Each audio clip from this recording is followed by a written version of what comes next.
1051 FM. 1051 FM in 2 minutes.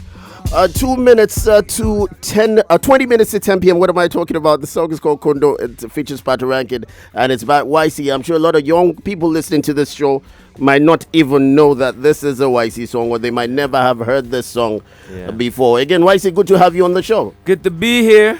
And now, let's get into this. We just played 4 of your songs, 4 very hot songs. Yeah. 4, and I'm going through your album track list, your first album. Yeah. And none of them are there. No. And how does that feel? Because of all the drama, you know? How does that feel? Do you feel at times like you're just starting all over again? Not really. I feel like this is a new chapter. You know, I won't necessarily say I'm starting all over because, you know, the tracks are still there, the history is still there. But I just feel like, you know, I'm coming with like new vibes, new energy, you know, a new mindset. And I think the main reason why those songs couldn't be on the album was, you know, how far I've moved on from that sound. And, you know, not to say that those songs or that sound was not important, was not an important part of my journey. I just feel like, you know, it's a new regime, it's new energy. So, you know, that's why most of the songs on the album. I was thinking that the reason why those songs are not on the album is because of the imbroglio you're in with Tiny Entertainment. No, not really, because I think, you know, most of the songs you play are like from 2015, 2016. Juice was on my first EP, you know, the first wave, so that couldn't have been on another project. So I think it's I didn't even give it that much thought. But if I didn't at some point think I was gonna have to add any of those old songs, I just wanted people to understand, you know, it's a new chapter, so there has to be new music to go with it. I don't want to talk about Tiny because almost every interview you've gone to, that's what everybody talks about. It's you start thinking like, oh, if this thing happened, what questions will they ask me?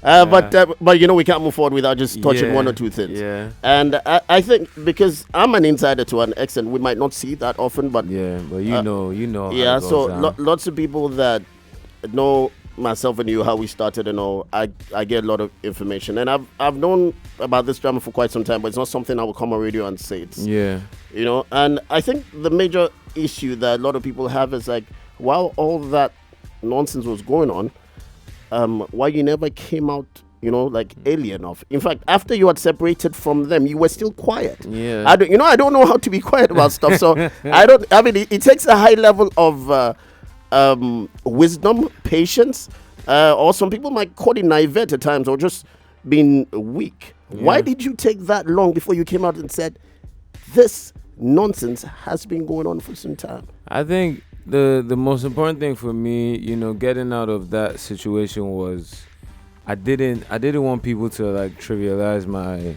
experience or my own, you know, issue, because as anytime there's any dispute between artists and label, people are like, oh, here we go again. You know, same story, artists don't get lawyers to read their contracts, blah, blah, blah. The label invested, blah, blah, blah.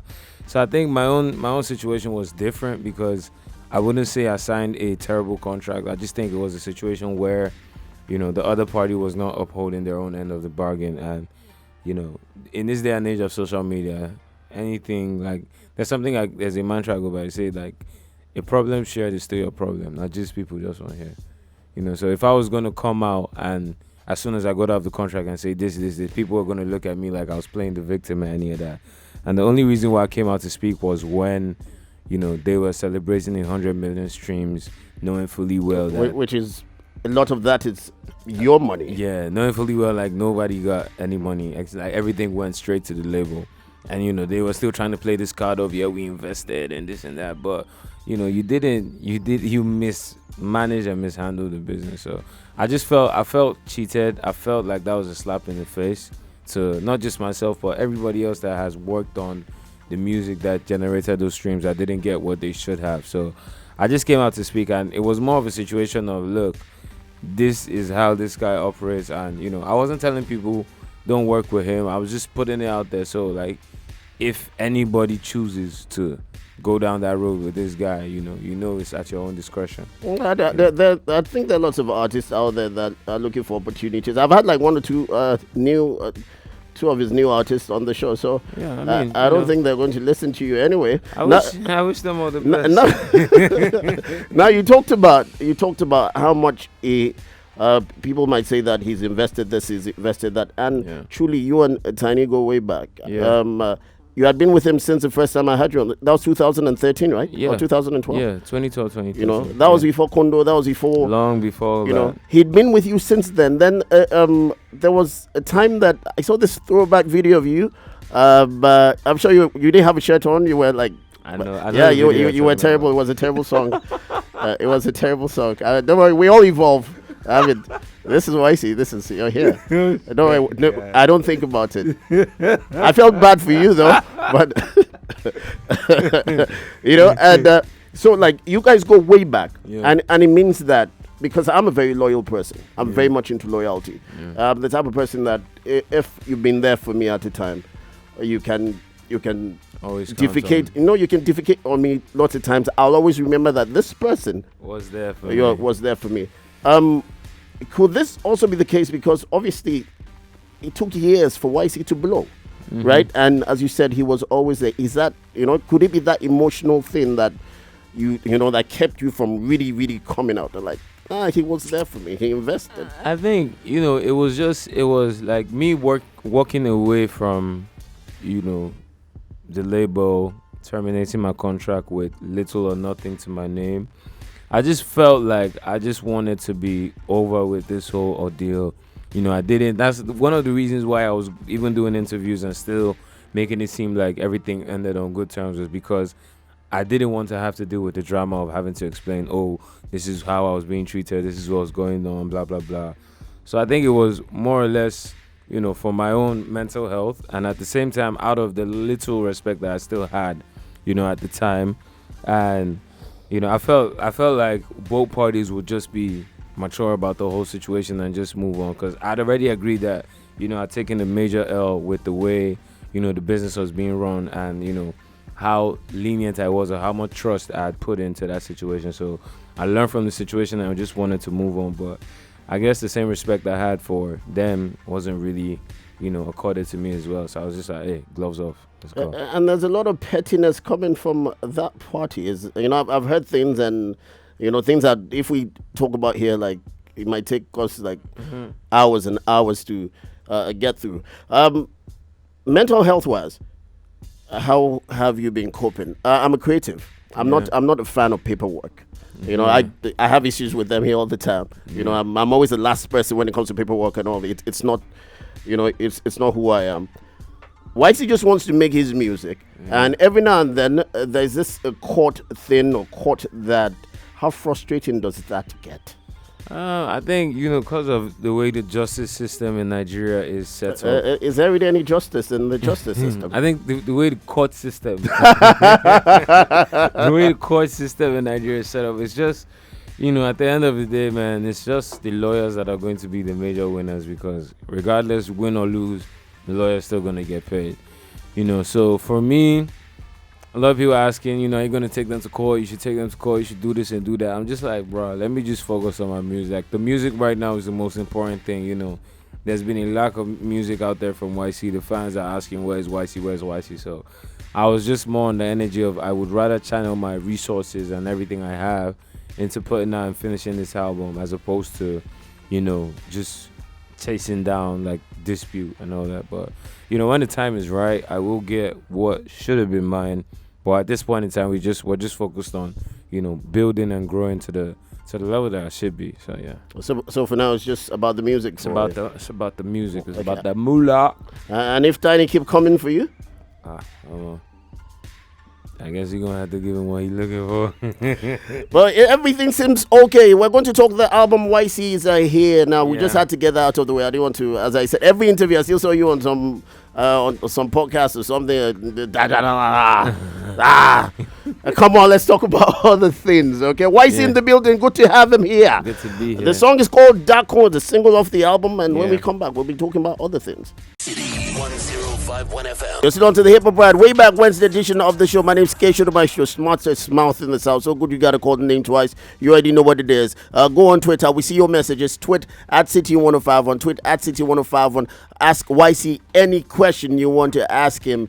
Okay, that's at City105 If you don't have access to the Twitter handle, go on WhatsApp. WhatsApp, the number 09099 164403. That's 09099 164403. Okay, and we're piling them up bit by bit. YCee, the album. YCee, what we'll do is like we'll talk about that a bit. Then we'll take like 2-3 songs off the album, and you let us know the creative process that went into the album. Okay. YCee versus Zaheer. Yeah. Why that title?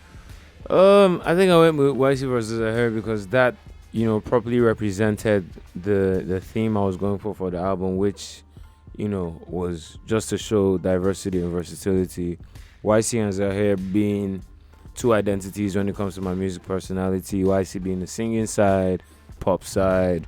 Zaheer being the rap hip hop side that is, just a lot darker than YCee. So yeah. Okay, what's the difference between singing YCee and dark rapping YCee? Single YCee makes more money than Zaheer. First of all, he's just he's all about the vibes, the good times, and I think that it even transcends just the music. Like when it comes to like my person, like me as a person, YCee just wants to have fun, turn up, go to the beach, party, chill with the girls, and all that stuff. Zaheer, on the other hand, also wants to chill with the girls, but No, we'll get to your relationship with the girls later. Talking about singing, your singing and your rapping side. Oh, by the way, when I put it on my WhatsApp, there were like 2 girls that said, "Tell YCee I love him." I find it irritating. They should tell you themselves. The singing and the rapping side. Yeah. When you came out with Jagaban. You came out with. When that narrative was on, all that drama, I remember I tweeted at you a couple of times, like, because I know you from way back.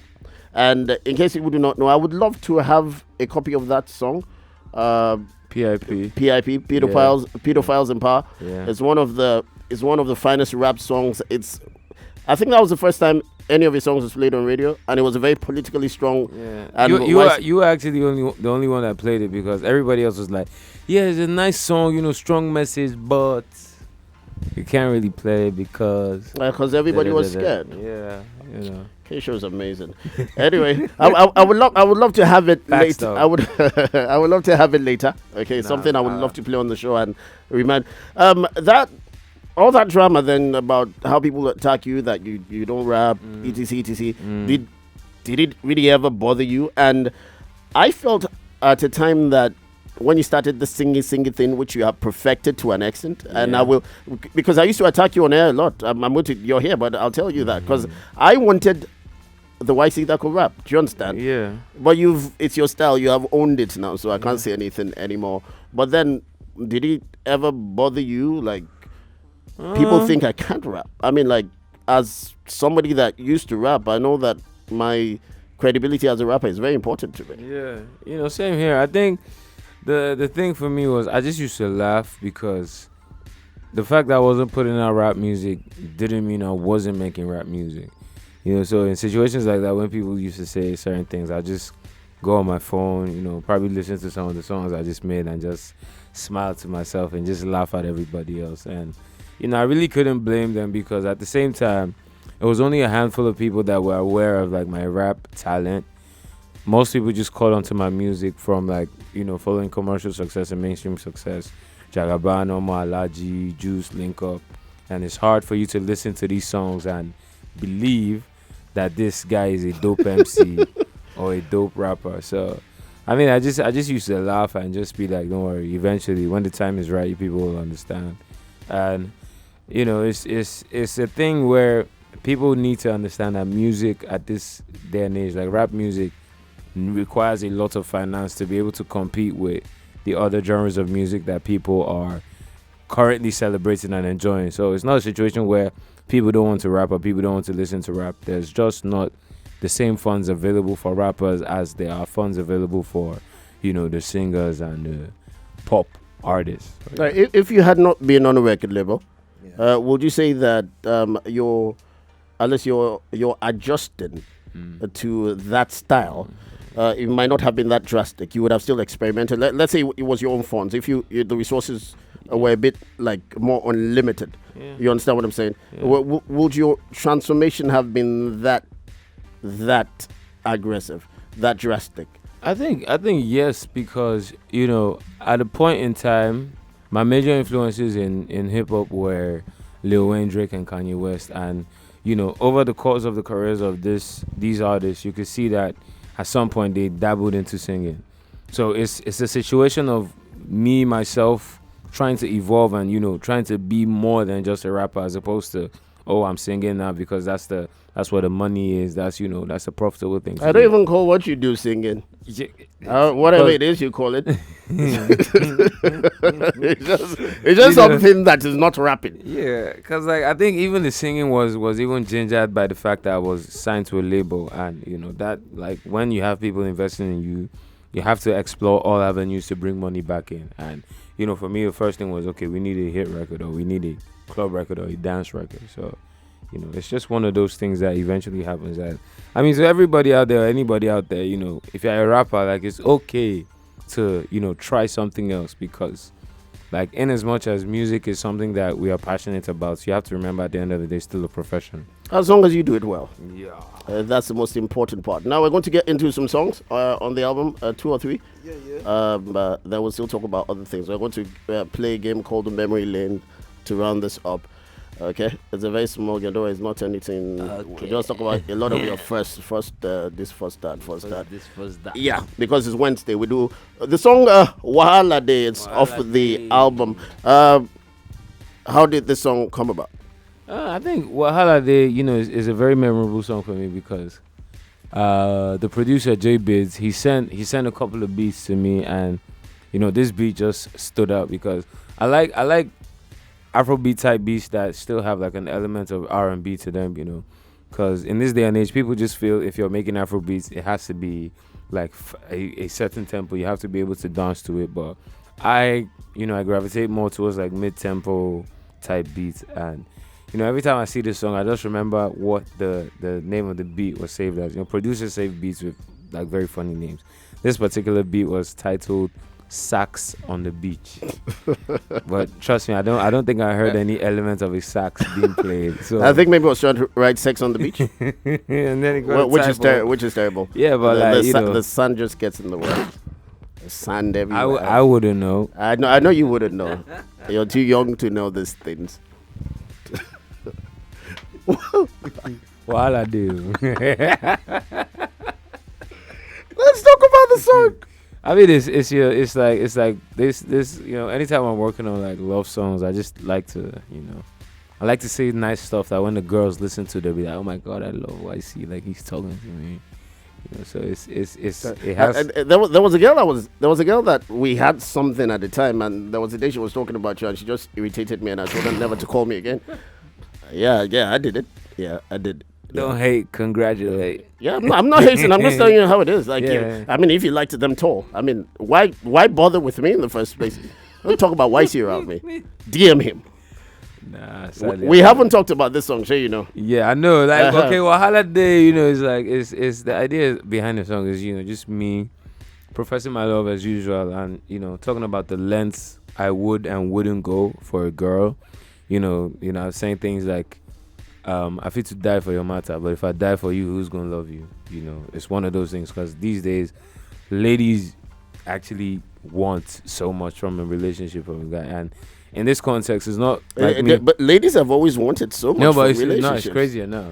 They want it all. They want your body and soul and your money as well. So I'm like, nah, come on. And in that context, I'm not really saying I'm going to die for you. But I'm just saying if the relationship is going to take almost everything I have, then what's the sense in loving you when I have nothing left? So it's but at the same time, I'm also saying I will still fight for my shorty, mess with my shorty while I did, man. So on this song, you're basically trying to eat your cake and have it. Always. I see what you did. Because if I have my cake, why can't I eat it? Oh God. Here's music for YCee. It's called Wahala Day. 105.1 FM. The song is called Wahala Day. Wahala Day. And it's off the YCee versus Zaheer album. Don't forget to check out that album. Okay, it's as hot as it gets. Bliss, a bed will be nice. Now, this is supposed to be a love song, right? Yeah, it is. It is a love song. YCee, does YCee have a love life? Please don't tell me that your love is music. Please don't say anything like that, please. Be more creative.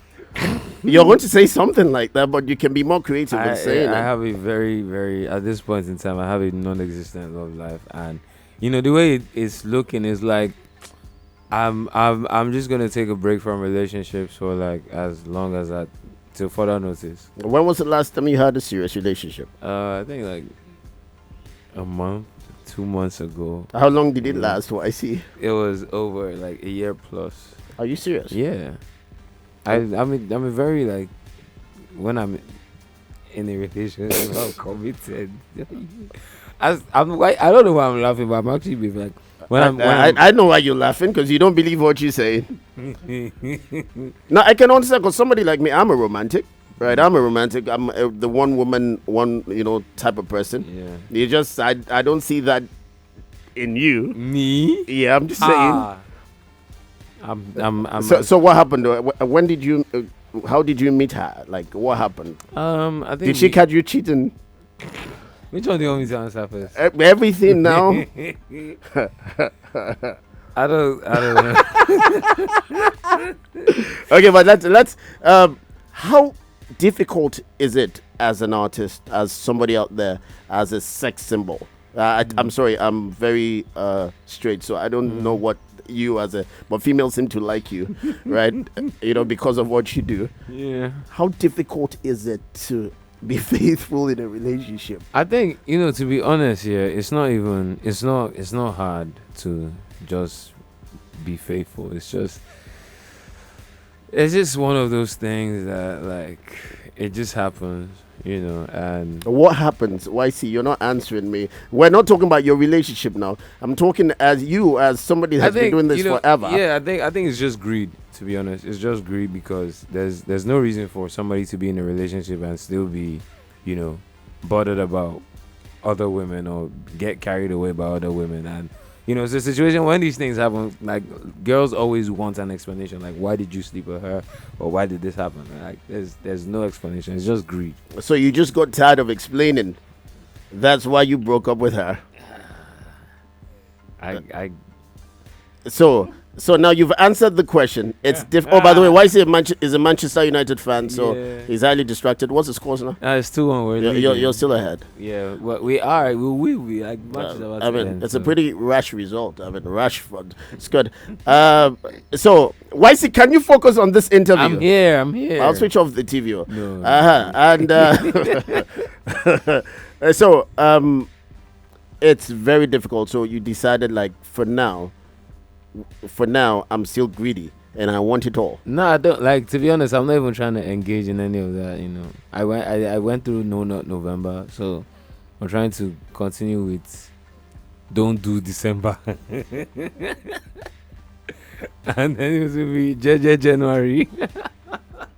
So you're slipping around. I'm celibate. I'm trying to be as celibate as I can. So yeah, I'm just I'm trying to discipline myself so that by the next time I get back in a relationship, I know that, I've already killed that spirit of greed in my system. So, YCee hasn't had sex since when? When was the last time YCee had sex?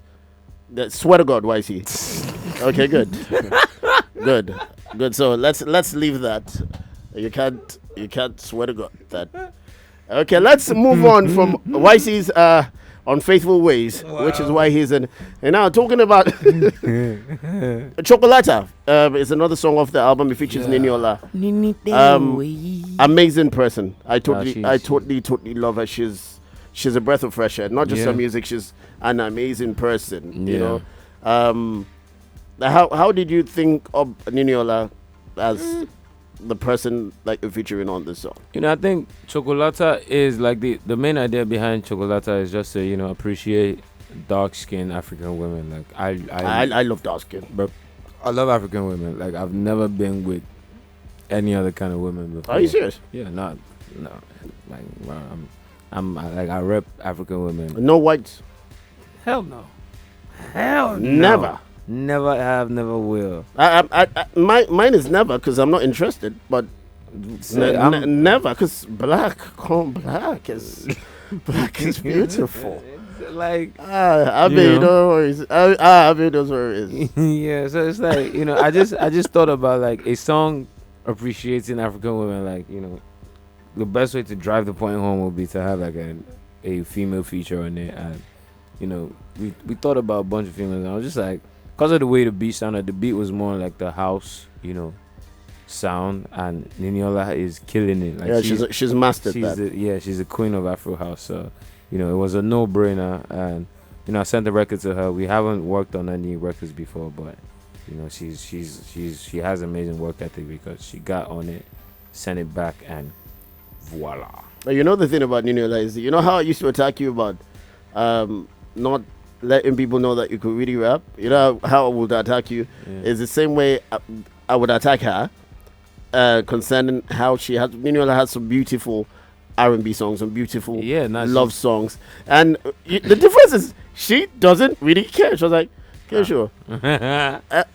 What? I think I still have the video of our last interview. Like, Kshow, she's an amazing person. So the song is called Chocolata. It's YCee. It features Niniola. Okay, don't go anywhere. City 105.1 FM. At City 105.1, baby. That's at City 105.1. You can tweet any questions you aim at YCee. And now that the Manchester United game is over, all the games are over, you can focus on the show now. And Manchester United won. Yeah, YCee is a Man U fan, whatever. WhatsApp the number 0909916. I'm an ass number. 09099164403. That's 09099164403. Any questions you have for YCee, let's get to it. The song Gold. I played that song a lot, and that song happened to fall in the pocket before this whole drama started, or like when the drama was about to start and all. The song didn't make the album. What happened? I think Gold was one of the songs that was shortlisted, and it didn't really tie into the image that I had sonically for the album, but I think it's a good song. Yeah, it's not disputing the fact that it's a good song. It's just, I don't know, it didn't quite fit into but I wanted it to be out there, so that's why I sort of like released it before we started pushing for the album, because if I didn't, then it would have never come out. So. Now talking about you're talking about the picture you have for the album, or you had for the album. This album there's a lot of trap in it, and a lot of people do not know that Dakun is the oldest song on the album, which is a single you're pushing right now. Most of the songs were recorded like 2 years ago. I think Dakun was one of the oldest. It was recorded in 2017. A bunch of songs also recorded in 2017. I think it's amazing. The first song on the album 2017. Then Wahala Day was 2018.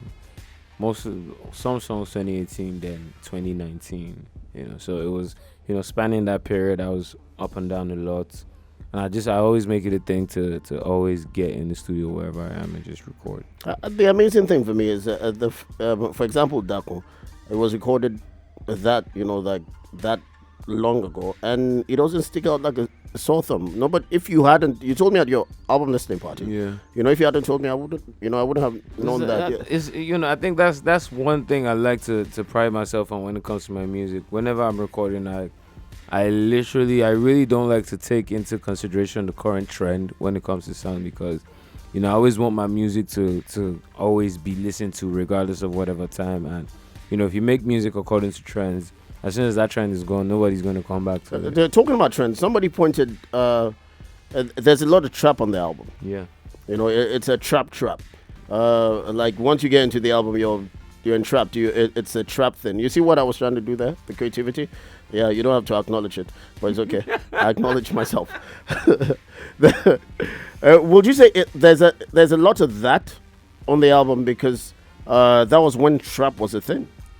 No, I think when it comes to me and like rap music, the kind of rap music I make is somewhere in between, like trap and hip hop. You know, I like to blend the two because I won't say I'm a fan of like the new age trap sound, but at the same time, like I'm a fan of the beats, you know, that they make. And when it comes to like lyrics, I'm a very old kind of guy. Like I enjoy J. Cole, Kendrick. You know, I don't listen to any of these Lil whatevers or the No, except Lil Wayne. Exactly. Like that's the OG. Unless the old Lil Wayne. I love Lil Wayne. That's the only Lil we acknowledge on this side.